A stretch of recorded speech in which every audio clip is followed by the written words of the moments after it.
What happens next to the unstoppable movement? What happens next to the church, the 3,000 believers who have come to believe that Jesus is the Christ, the Son of the living God?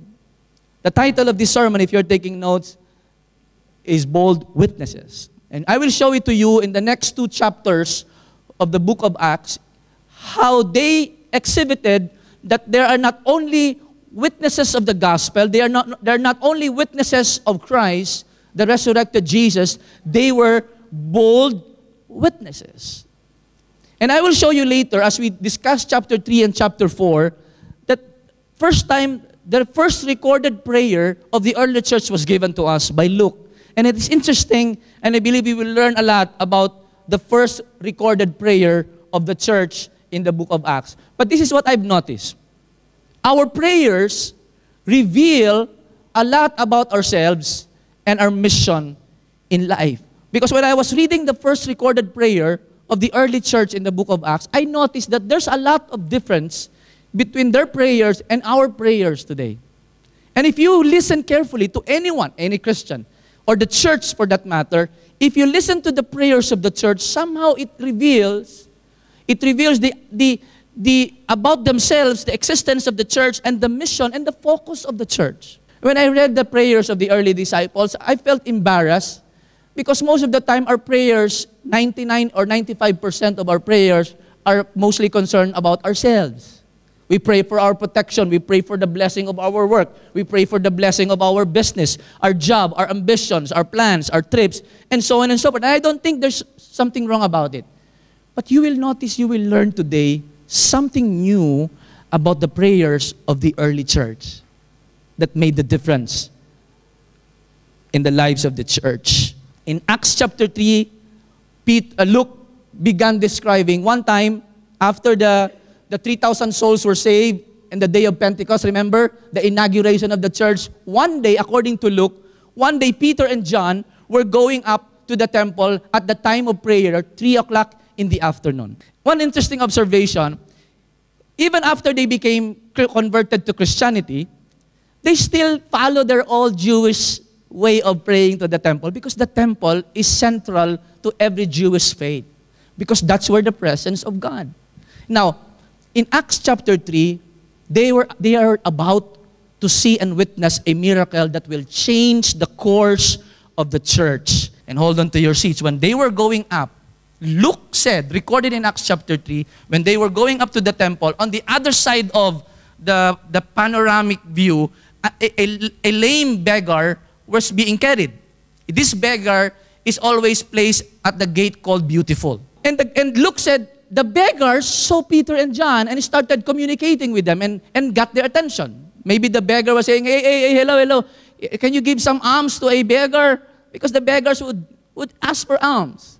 And Peter and John took notice of the beggar, that particular beggar. And look what he said. Then Peter said to the lame man, silver or gold I do not have, but what I have, I give you. I'm not sure, maybe the beggar is saying, if you don't have silver and gold, then what's the point? But he is about to receive something that is beyond silver and gold. And Peter continued, in the name of Jesus Christ of Nazareth, walk. I'm not sure, but I look at it as simply because Peter believed and he was an eyewitness of the resurrection of Jesus. He knew that his God is not dead, that Jesus is alive. That's why he has the courage and the boldness to say, in the name of Jesus Christ, I'm boasting of my God. He's alive. He can make you walk. And the next verses, according to Luke, they helped him stand up, and the lame man miraculously, instantly got healed. And he started walking and jumping and leaping and praising God and followed Peter and John.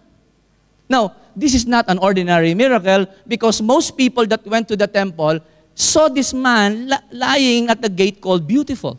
The description of Luke, while the beggar held on to Peter and John while walking in the temple. Can you imagine Peter and John walking to the temple? And here's the lame man started walking and jumping and dancing and holding on, clinging on Peter and John. It created attention. It caught a lot of attention in Israel. And it says, many people came running to them in the place called Solomon's Colonnade. So it attracted a lot of crowd following because this is the man that used to beg at the gate called Beautiful. And you know what happened? Peter again preached for the second time. Peter again found himself surrounded by people and started preaching. Read Acts chapter 3. The usual style of Peter. Peter was a very confrontational person.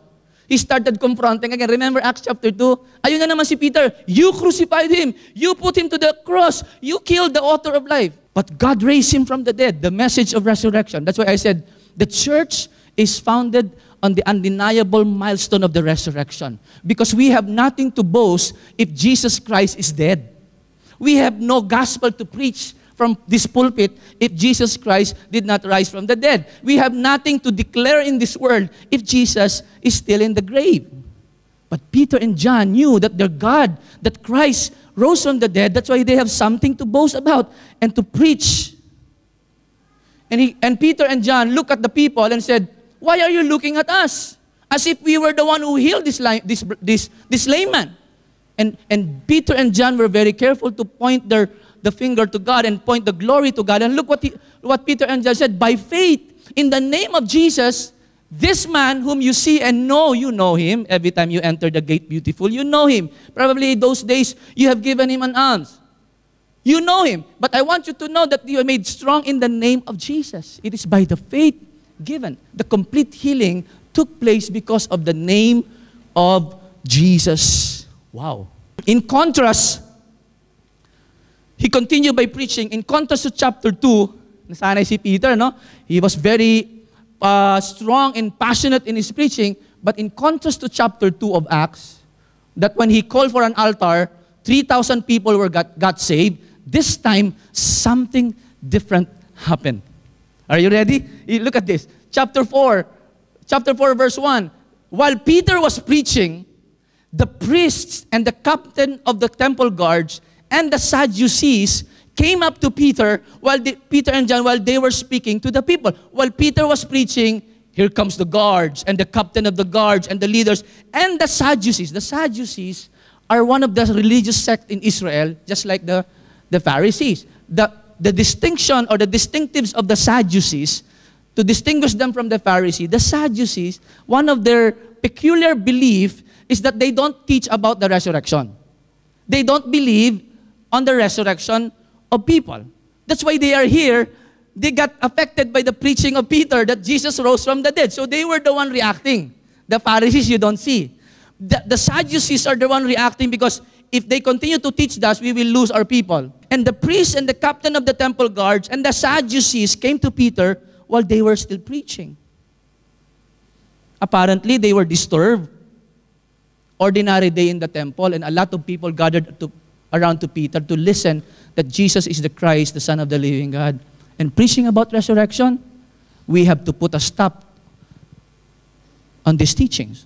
They gathered and arrested Peter and John. Look, they siege Peter and John, and because it was evening, remember 3 o'clock in the afternoon, about 8 a.m. now, it was about evening, they put them to jail. Oh, no, this is different from Acts chapter 2. In Acts chapter 2, he was preaching so hard, and people, because it was the feast of the Pentecost, the religious leader did not dare to arrest him because they would create a commotion during the fiesta. So they were very discreet. But this time, it's an ordinary day, and yet many people are surrounding Peter and John to listen to the teaching of resurrection. The religious leader said, we have to put a stop to this. Preaching in the name of Jesus and the resurrection, we have to stop them. So they arrested them and put them to jail. And interesting, no? You see the reaction. What happened after that? Here's the description of Luke. But many who heard the message believed, and the number of men grew to about 5,000, 2,000 souls were added because of the preaching. And here they can see a lame man walking and dancing because he got healed. Truly unstoppable. Truly, the church is an unstoppable movement. And they were bold witnesses. They were not afraid. They were not ordinary witnesses. They were bold witnesses. In spite of the arrest, people believed. And 2,000 men were added to their number. Can you imagine? Many who have heard the message believed, and the number of people grew to about 5,000. In the next 2 chapters, from 3,000, the church grew.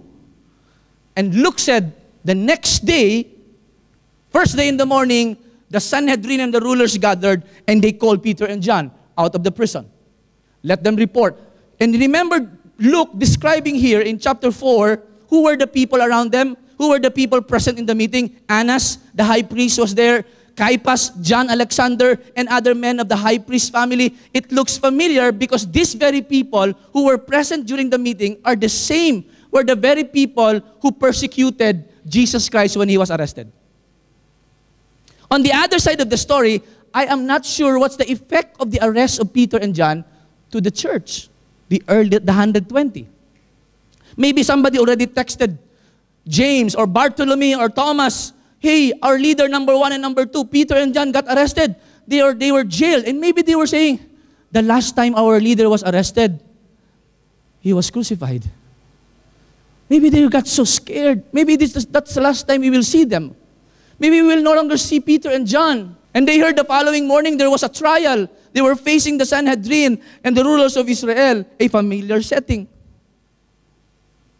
And they were asked, Peter and John were asked in front of the leaders, by whose authority, whose name are you doing all these things?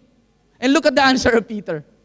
Then Peter, filled with the Holy Spirit, said to them, rulers and leaders of the people of Israel, if we are being called to account today for an act of kindness shown to a cripple and ask how he was healed, and then know this, Peter said, and all the people of Israel, it is by the name of Jesus Christ of Nazareth, whom you crucified. Ayan na naman si Peter. The very confrontational way. Whom you crucified him. There's only one word that comes to my mind. Bold witnesses. You crucified him, but God raised him. Look at the undeniable resurrection of Jesus. God raised him from the dead. That is, this man stands before you. And maybe what Peter was saying then, the layman was saying, you see? And maybe that man did not sleep the whole night because you just got healed. For your lifetime you were sitting. Maybe that's time you practice standing and really running and dancing. The man was standing there clinging on Peter as a living testimony of the resurrected Christ, the power of Jesus Christ. And Peter continues saying this. Listen. He, referring to Jesus, he was quoting an Old Testament scripture, is the stone you builders rejected, which has become the capstone, the cornerstone. And here's the conclusion of Peter. You know, while I was reading and studying this, I got so nervous. Now, if I was part of that trial and proceedings, maybe I am a bit tense and scary because look at the conclusion of Peter. My conclusion, maybe he was saying, leaders and rulers, my conclusion is this. Salvation is found in no other name under heaven given to men by which man must be saved. Salvation can be found in no other name but the name of Jesus. That's very narrow. This is my conclusion. If you will ask me, this is my conclusion of the matter. Salvation, including all of us, can be found in no one else. There is no other name given under heaven whereby man can be saved. What a bold witness. What a beautiful declaration of salvation. It's parallel to what Jesus said, I am the way, the truth, and the life. No one goes to the Father except through me. That's a bold statement. How can you say that in front of the rulers of Israel? The Sadducees were there, the Pharisees were there, and all the rulers of Israel were there, as if Peter was saying, guys, turn to God while you still have time. There is no other name. And look at the reaction. Look at the reaction of the leaders. When they saw the courage of Peter and John, they saw the boldness. In other words, they saw, wow, mga fishermen lang ito. And they were courageous and bold. When they saw the courage of Peter and John, that they were unschooled, meaning not formally trained, ordinary men, fishermen, they were astonished and they took note that this man had been with Jesus. Maybe they didn't have formal school, but they speak wisdom. They speak as one with authority. Wow. No, they were in a dilemma. The leaders and the Sanhedrin were in a dilemma. Why? But since they could see the man standing, who had been healed, standing there with them, there was nothing they could say. Gusto nilang i-persecute si Peter and John, but they saw the man clinging and, look at my legs. For my lifetime, I was sitting at the gate, beautiful. But in the name of Jesus, actually the description of Luke, they could not persecute Peter and John because the man was more than 40 years old. You know why? Because if you're over 40 years old, your statement is valid. And they cannot deny the miracle that happened to this man because all the people in Jerusalem that day witnessed the miracle. So they were in a dilemma. The leaders, they could see the man who stand beside them. There was nothing they could say. So what they did was, time out. Peter and John, excuse muna kayo. We will have to meet again and discuss. Pinalabas nila si Peter and John. You are excused for 10 minutes. So they brought Peter and John out, and the Sanhedrin gathered together and discussed, how are we going to deal with Peter and John? This potential problem for us. If we say no, that the miracle is not authentic, we will be in trouble for all the people who witnessed. Because they know this man. They know him as one of the beggars lying at the gate called Beautiful. But if we continue to allow them to preach in the name of Jesus, we will lose our own people. We will lose our authority, our teaching. What about our beliefs? So they were in a dilemma. And then they called them back. And they called them back and commanded Peter and John. Look at this. Sabi ni Luke, they were commanded, actually threatened. And they commanded them not to speak or teach at all in the name of Jesus. Okay. Pinatawag sila. Ito ang aming conclusion. This is the verdict. Peter and John, we know that this is a true miracle, but we cannot allow you to continue to speak in that name.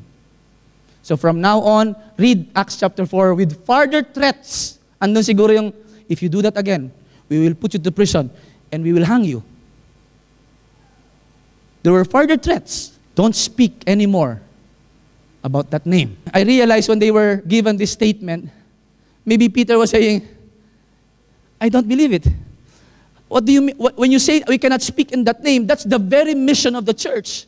As if you're telling us, you put a stop, you just dissolve the church, you better die. No, we are witnesses. We saw Jesus alive. We cannot stop. Look how Peter responded. But Peter and John replied, judge for yourselves whether it is right in God's sight to obey you rather than God. For we cannot help speaking what we have seen and heard. That's basically bold witnesses. With all due respect, leaders or rulers of Israel, what you're asking us is tantamount to saying, we must die. That's the very existence, purpose of our existence as a church, that we are witnesses of Jesus Christ, and we are commanded to go to Jerusalem, Judea, and Samaria, and to the uttermost part of the world, to be witnesses what we have seen and heard. We cannot do what you're telling us. With further threats, they release them. Boldness. With further threats, okay, it's up to you, but once more, if you do that, these things will happen to you. They were released. And you know what happened after the release? They went to the people, the church, the gathered church, the people who were, the 120 probably, when they saw each other, wala na po sa Bible, when they saw each other, they said, Luke described that they told them everything that the leaders told them. But I would imagine there was embracing there and they were crying and say, Peter, John, wow, it's good na nakita ka pa rin namin. We were afraid that we will no longer see you. Because the last time our leader was arrested, Jesus Christ, at the Garden of Gethsemane, He was crucified. Maybe they were in tears, gathering and embracing each other. Peter and John, wow, praise God, you're back, you're safe. And maybe I was just imagining, maybe they were all sitting down and having coffee or tea, and they were, what shall we do now? And maybe one of them were saying, okay, Peter and John, why don't we lay low? Let's cool down first. Medyo mainit ang authority. Let's lay low muna. And Peter, can you please stop the confrontational style? You healed the Messiah, you crucified. Stop that, Peter. We will lose you the next time. Or maybe they were saying, let's just stop the preaching of the R word, the resurrection. Let's just focus with you, John. John, I heard you preach about love. You just preach about love. At least when you preach about love, everybody's pleased. Can we just avoid the name Jesus for a while? Or maybe Peter and John, let's go to Caesarea Philippi and have a retreat. Palipasin muna natin 6 months, cool down. Because we're afraid, if you do not stop, if you do not lay low and slow down, we will be in trouble. Because persecution started in chapter 4 of Acts. Or maybe one of them were saying, Peter and John, now we cannot afford to lose you. Maybe we can hire security with all those gadgets and we'll be shadowing you from time to time so that we can protect you, John and Peter and John, because you're leader number 1 and you're leader number 2. Yung ba yung reaction ng church? Listen, I'm about to show you the prayer, the first recorded prayer of the church in the Bible. Look, when they heard this, the report of Peter and John, when they heard this, they raised their voices together in prayer to God. First recorded prayer of the church in the Bible. Listen, here's the prayer. Sovereign Lord, they said, you made the heavens and the earth and the sea and everything in them. Wow, look at how they address God. It means, Lord, we believe, in other words, they were saying, Lord, we believe that you are in absolute control. Nothing happens, Lord, in this world without your permission and your knowledge. You are sovereign. They were declaring, that's why I said a while ago, our prayers reveal ourselves and our mission. Kilala mo agad ang tao pag pakinggan mo yung panalangin. Kung ang panalangin natin puro, protect me, Lord, bless me, bless my family, bless my business, it's about self. Where is the kingdom of God in our prayer? Sovereign Lord. Galing how they prayed. Right theology, right perspective. Lord, everything that happens in this world is because you are the sovereign Lord. Listen to the next line. You spoke. Look, they are father-focused. You spoke by the Holy Spirit through the mouth of your servants, our father David. And they started quoting the Old Testament scripture. Ano sabi nila? Why, quoting the Old Testament, why do the nations rage and the peoples plot in vain? This is a prophecy of the Old Testament. The kings of the earth take their stand, and the rulers gather together against the Lord, against His anointed one.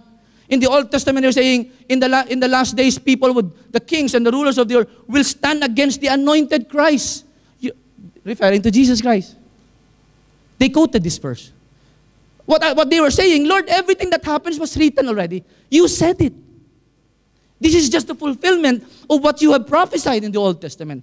And the next line is crucial. Indeed, it was not only a prophecy, indeed it happened in our very city. 2 months ago, 3 months ago, Herod and Pontius Pilate met together with the Gentiles and the people of Israel in this city to conspire against your holy servant, Jesus, whom you anointed. Now they are connecting the prophecy to their present situation. It happened in our very city, Lord. We know you are sovereign. Nothing happens without your permission. And everything that happens, Lord, is based on what you have said. Right perspective. Tingnan niyo po. Now, the next verse, they came to the point where they asked for their petitions. Ito yung, in the Our Father, this is the part where you say, give us this day our daily bread. Tingnan niyo po, what they asked. Lord, look at what their petition. Now, Lord, the asking part. Now, Lord, consider their threats and enable your servants to speak your word with great boldness. Now, I don't understand this. The usual prayer of the church is when someone is arrested or someone is in difficult situation, we come together and we pray, Lord, we pray for your protection. Di ba? Automatic agad, Lord, protect mo si Peter, protect mo si John, and the 12 apostles, Lord, spread the wings of your seraphim and cover them. Di ba may mga ganun pa tayong salita? Cover them with the heads of protection from the top of their head to the sole of their feet. Cover them with your precious blood. There was no prayer like that. Instead, they ask, enable us, Lord. Because we know you are sovereign. Lord, you know why we come to this point in our life as a church. You know everything. You're sovereign. Lord, we ask you strengthen us so that we continue to speak your word with great boldness. Have you ever prayed for boldness? Lord, give me boldness so that when I report to my office on Monday, I will be able to speak and share your word to my close friend, to my seatmates or my office mate or my boss or my colleagues or my students. Or if you're a student, to your classmates and your teachers, Lord, or ang panalangin ba natin puro na lang, Lord bless me, give me good health, okay naman yun eh. Add something to it. Bless my career, bless my promotion, bless my children, bless my schooling, puro na lang atin. Someone said, if the Lord answered our prayers last year, buhay lang natin ng maayos. Kasi puro atin ang panalangin eh. What about the kingdom? Maybe God is saying, anak, you're only asking about yourself. What about you being my partner in the kingdom? What about you strengthening me, you, so that you can be a witness to your friends, your families, your colleagues? Enable us, Lord, your servants to speak your word boldly. Great bold. I said, Lord, what? They're asking for boldness? Isn't boldness that brought them to prison? Kaya ka nga nagkaganyan-ganyan, Peter, dahil you were speaking, you crucified the author of life. There is no other salvation than the other. That's boldness. Boldness brought you to jail, and you're still asking for great boldness. I think they were bold. They were preaching in the temple courts. They were preaching on the street corners, and yet they were asking for more some more boldness, Lord. Are you not inspired by our early church brethren? If they prayed for protection, the gospel did not reach our situation today. The reason why the gospel reached us today, we are Christians today because the early church prayed for great boldness to speak, even to the point of laying down their lives. I believe we are responsible not only to pass the gospel to this present generation, but to be responsible to pass the gospel to the next generation. Change our prayers, brothers and sisters. Our prayers reveal about ourselves and our mission. It reveals if we are selfish, if we are Christ-focused, if we are outsider-focused. They did not ask for weirdness. I just want to clarify that. They asked for boldness. Weirdness is different. Putting a lot of stickers in our car that says Jesus is alive, that's maybe one way of sharing, or maybe you're wearing a big placard, you walk at Lucky Plaza and say, Doomsday is coming, 2012. That's not what I'm talking about. Maybe some people call that weirdness. Let's pray for boldness. Because if you pray for boldness, if we start praying for boldness, God will give us, we will start to see opportunities where we can impart the gospel to people who are ready. And not be coward when we are called upon to speak. Does your employer know that you are attending the church and that you're a Christian? Boldness is not imposing your faith to other people. Boldness is just recognizing that there is an opportunity. Given an opportunity, I will be there and I will share my faith. Not to impose it to others, but I have the courage to let them know about my Savior. Maybe you have a reunion this coming December and you will be in the middle of your relatives and families who are unchurched. Maybe they don't know the gospel and we are there. Pray for boldness. Stretch out your hands. Look, the next verse. Not only enable us, Lord, to speak your word with great boldness. Look at the next verse. Stretch out your hand to heal and perform miraculous signs and wonders through the name of your holy servant, Jesus. What they were saying, Lord, use us. Stretch out your hands that you may use our lives to continue to perform miraculous signs. Miracles were done not for the sake of doing miracles. Miracles were done so that people can turn to God and believe the gospel. Sometimes I realize we only pray this stretch out your hand in the church when we have someone going abroad. Let's stretch out our hands. But here, the stretching of hands is different. Pray to God, Lord, use me. You can stretch out your hand, Lord, to my office. Use me. Boldness. Change our prayers, brothers and sisters. Let us change our prayers. Add on to our prayers. Enable us to be bold. Truly, the church is an unstoppable witness. And the last verse, look at this. After they prayed, the place where they were meeting was shaken. Literally, there was an earthquake. Why? Because their prayers were earth-shaking. Prayer for boldness.